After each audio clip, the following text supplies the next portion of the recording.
I found myself in the heart of Riyadh, surrounded by the hustle and bustle of a city steeped in history and modernity. My assignment as an American journalist covering an international conference felt mundane compared to the allure of the desert beyond the city's edges. Beneath the layers of formal discussions and pressing deadlines, a whisper of adventure tugged at my spirit. It was during a casual dinner with several Saudi friends that the idea of a desert excursion took shape. "You must experience the majesty of the desert," one of them, Fahad, said with a sparkle in his eyes. "We'll go tomorrow morning. It's a tradition in our culture." I hesitated for only a moment, captivated by the thought of crisp desert air and the grandeur of endless dunes. The next day, with my bags packed and an adventurous heart, I joined Fahad and his friends, Ahmed and Samir, in a rugged 4x4. Leaving the city behind, I watched buildings fade into the flat expanse of sand. The vehicle bounced over uneven terrain, and laughter filled the air, while tales of past escapades were exchanged. As we entered the expansive wilderness, I felt a sense of freedom that seemed foreign yet exhilarating.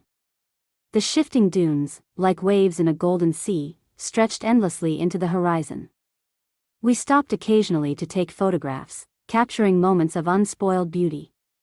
The desert held an ancient wisdom, and I felt small and insignificant amidst its vastness. After hours of exploration and excitement, we decided to set up camp for the night. A warm bonfire flickered as we shared stories under a sky sprinkled with stars, seemingly closer than ever. It was a scene straight out of a storybook, and I relished the camaraderie of my newfound friends. The next morning, we rose with the sun, eager to dive deeper into the desert, but as we ventured off, the terrain began to shift subtly. Without realizing it, we strayed from our original course, the dunes morphing into a labyrinth of sand and shadows. A creeping unease settled in as we ventured farther from familiar landmarks. Hours passed, and despite our attempts to retrace our steps, the landscape felt increasingly alien. The sun climbed higher, casting an unforgiving heat upon us. Water reserves dwindled, and fatigue began to gnaw at my companions. "We need to find our way back," I insisted, but my voice felt weak against the vastness around us. Just as panic began to settle in, I spotted something unusual on the horizon.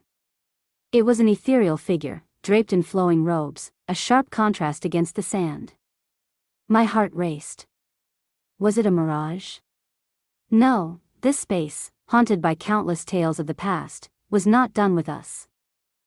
As we approached, the figure transformed into a tall, elderly man, his face weathered but wise. His eyes held centuries of stories, and beside him stood two black dogs, their posture alert and protective. "You should not be here," he said in a gravelly voice, echoing with authority. "The spirits of this land do not take kindly to intruders." A chill ran down my spine. My friends stirred, clearly unnerved.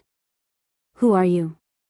I managed to ask, my voice trembling slightly as the realization of our misfortune set in. "I am a guardian of these sands," he replied gravely. "And you have trespassed into realms where the unseen dwells. Your presence threatens to awaken entities you do not wish to confront. You must leave this place." His presence was commanding yet unexpectedly comforting. As the sun continued to rise, I felt both awed and terrified. Just then, one of the dogs stepped forward, its sleek black fur glistening in the morning light. "This one will guide you to safety," the old man said, gesturing toward the dog. The realization struck me: our modern technology, our GPS and compasses, hadn't served us. Here, in this mystical land, we needed the guidance of ancient forces. We nodded in understanding, our initial skepticism now transformed into a deep respect. The black dog, seemingly aware of its mission, led the way with a steady pace. My friends and I shuffled after it, the heat bearing down on us but our spirits renewed. The old man's words echoed in my mind, reminding me of the balance between the seen and the unseen, and how our modern lives often dismiss the wisdom of the past. As the minutes morphed into hours, the dog navigated through the dunes with an uncanny intuition. With each step, the landscape shifted yet felt familiar. Signs of life emerged where none had been evident before. I began to sense that we were not just mere tourists, we were participants in a story far greater than ourselves. Eventually, as the sun began its descent once more, we stumbled upon our vehicle, now a welcome sight against the golden backdrop. Relief flooded over us. We patted the black dog affectionately, our gratefulness overflowing. It sat proudly, tail wagging, as if it had accomplished a great feat. As we made our way back to Riyadh, the haunting encounter lingered in my mind. The old man had reminded us that the desert was not an empty void but a vibrant tapestry of tales and spirits, worthy of respect. We were mere guests, not conquerors, in this realm of ancient wisdom.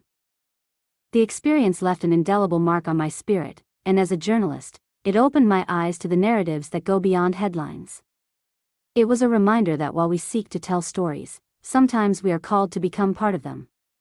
In the shrill silence of the desert, I had learned about resilience, respect, and the beauty of connection, not just with each other, but with the world around us in all its mysterious glory.